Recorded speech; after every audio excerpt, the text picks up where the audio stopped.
आज आमर ये जो धला जहर जो ब्राउन सुगर जो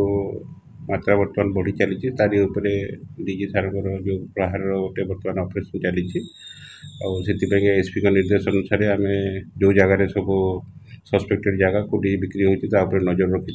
से अनुसार आज सका खबर पाइलु नरेन्द्रपुर गोटे जगार बिक्री ये ब्राउन सुगर बिक्री कराऊँगी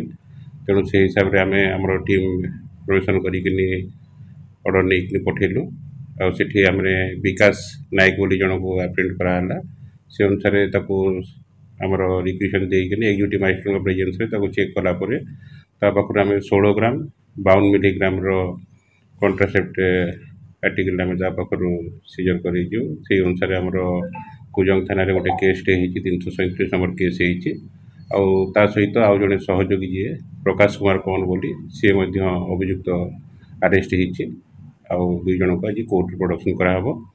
पाखु 17,400 टंका कैश एवं 2टी मोबाइल जबत कर